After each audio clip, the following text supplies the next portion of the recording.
ఆదివాసి గిరిజన సోదరులందరికీ సమ్మక్క సారలమ్మ జాతర శుభాకాంక్షలు.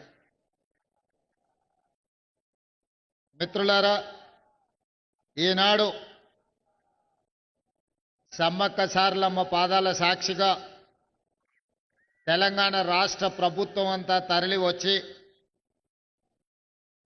ఇక్కడి నుండే రాష్ట్ర ప్రభుత్వం తీసుకోవాల్సిన నిర్ణయాలను, తెలంగాణ రాష్ట్ర ప్రభుత్వ పరిపాలనను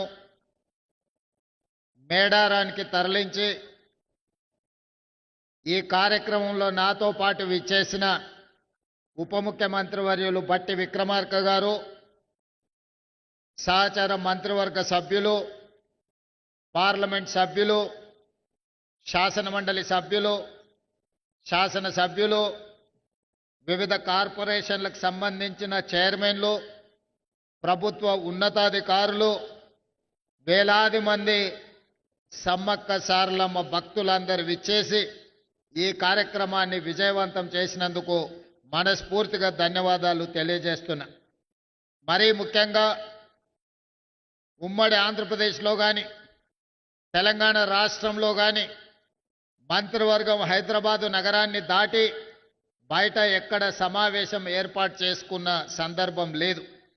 కానీ ఈనాడు ఒక్క మాట సమ్మక్క సారలమ్మ చెంతన మంత్రివర్గ సమావేశం ఏర్పాటు చేద్దామంటే 100% మంత్రివర్గ సహచరులందరూ బాగుంటుంది, బ్రహ్మాండంగా ఉంటుంది, మనం అక్కడికి వెళ్ళి మంత్రివర్గ సమావేశాన్ని ఏర్పాటు చేద్దామని అందరూ ముందుకు వచ్చి సహకరించినందుకు సహచర మంత్రివర్గ సభ్యులందరికీ మనస్ఫూర్తిగా ధన్యవాదాలు తెలియజేస్తున్నా. మిత్రులారా, ధీరత్వమే దైవత్వంగా మారిన చారిత్రాత్మక సత్యం మేడారం మహోత్సవం. ఆనాడు గుడి లేని తల్లులను గుండె నిండా కొలుసుకునే తెలంగాణ అతిపెద్ద గిరిజన జాతర మేడారం జాతర.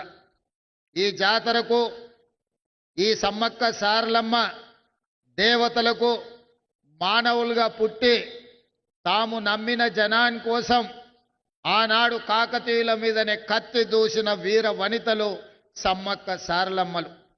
ఆ స్ఫూర్తిని తీసుకొని తెలంగాణ రాష్ట్రంలో జరుగుతున్న ప్రజాకంటక పరిపాలనను అంతమొందించాలి అని ఫిబ్రవరి 6, 2023 నాడు ఇక్కడి నుంచే హాత్ సే హాత్ జోడో యాత్రను ప్రారంభించి ఆనాడే నేను, సీతక్క, ముఖ్యమైన కాంగ్రెస్ నాయకులందరం కూడా సమ్మక్క సారలమ్మను సందర్శించుకొని ప్రతినబూనినం ఖచ్చితంగా ఆనాడు జరగబోయే ఎన్నికలలో ప్రజా ప్రభుత్వాన్ని ఏర్పాటు చేస్తాం, ఆ ప్రభుత్వంలో సమ్మక్క సారలమ్మ ప్రాంతాన్ని ప్రపంచానికే ఆదర్శంగా ఉండే విధంగా గొప్పగా అభివృద్ధి చేస్తామని చెప్పి ఆనాడే మాట ఇవ్వడం జరిగింది.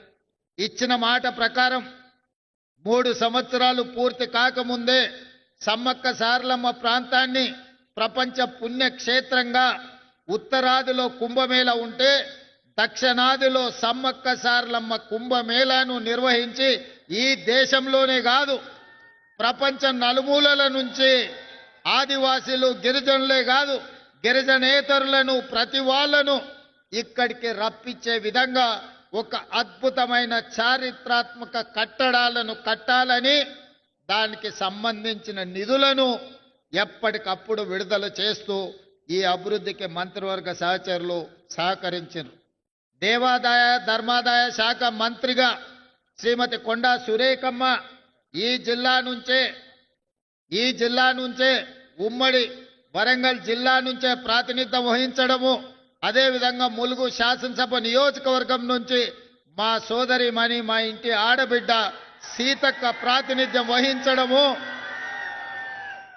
ఈనాడు 2 ఆడబిడ్డలు తల్లి బిడ్డలైన సమ్మక్క సారలమ్మ జాతరకు గొప్పగా ఏర్పాట్లు చేయడం నిజంగా యాదృచ్ఛికమేమో కానీ ఇది దైవాపేక్ష అని నేను భావిస్తున్నా.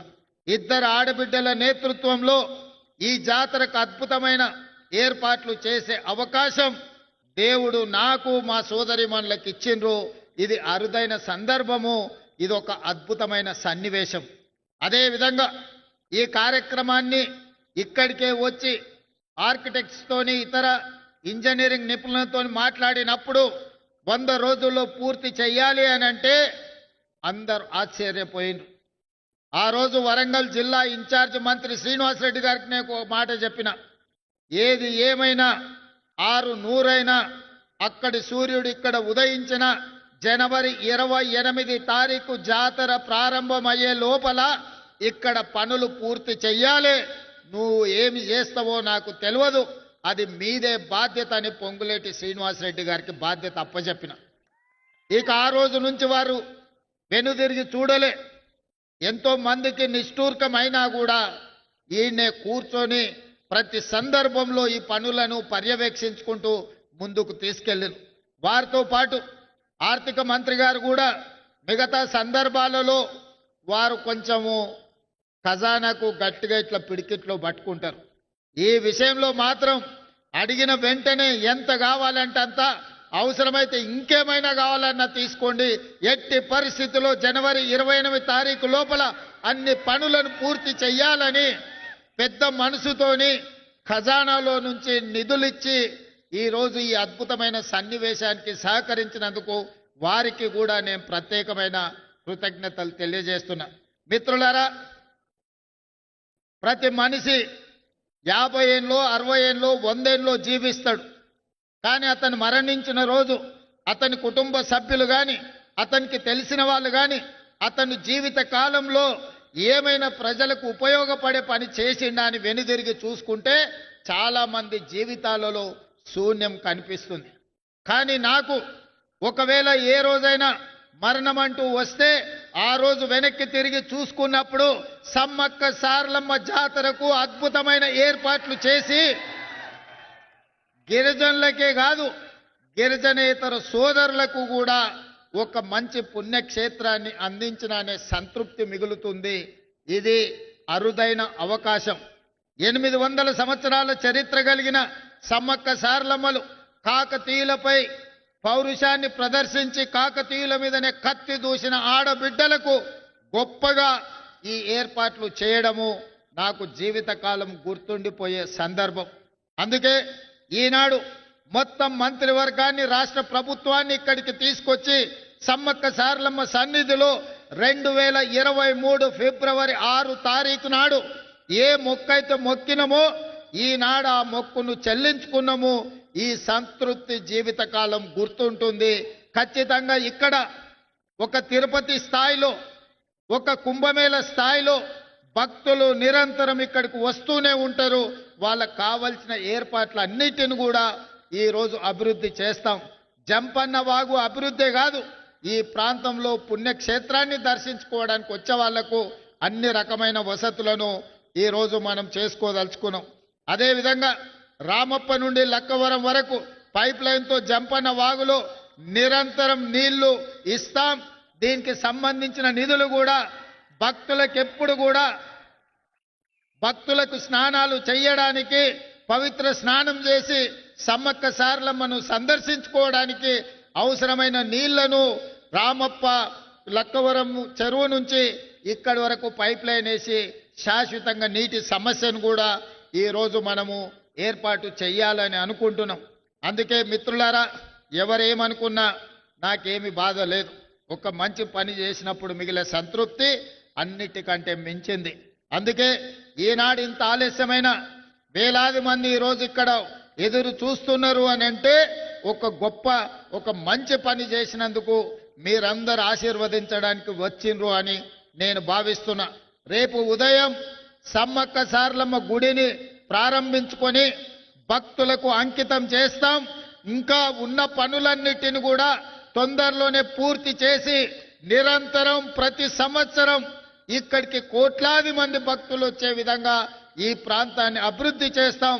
తప్పకుండా మా గిరిజన అదే విధంగా ఆదివాసీ శాసనసభ్యులతో పాటు గిరిజనేతర మంత్రులందరూ కూడా ఈనాడు సమ్మక్క సారలమ్మ పౌరుషాన్ని నింపుకొని ప్రజా పాలనను పేదలకు అందించి పేదలను ఆదుకునే సంక్షేమ అభివృద్ధిని ఈ రాష్ట్రాన్ని ముందు బాగానే ఉండి నడిపిస్తున్నందుకు వారందరికీ మనస్ఫూర్తిగా ధన్యవాదాలు తెలియజేస్తూ ఇంత ఆలస్యమైన ఇన్ని వేలాది మంది ఇక్కడ ఉండి అదే విధంగా మా ఆదివాసీ కళాకారులందరూ కూడా మమ్మల్ని అందరినీ వాళ్ళ నైపుణ్యాన్ని ప్రదర్శించినందుకు కళాకారులను కూడా మనస్ఫూర్తిగా అభినందిస్తూ మీ అందరి దగ్గర సెలవు తీసుకుంటున్న ధన్యవాదాలు మిత్రులారా.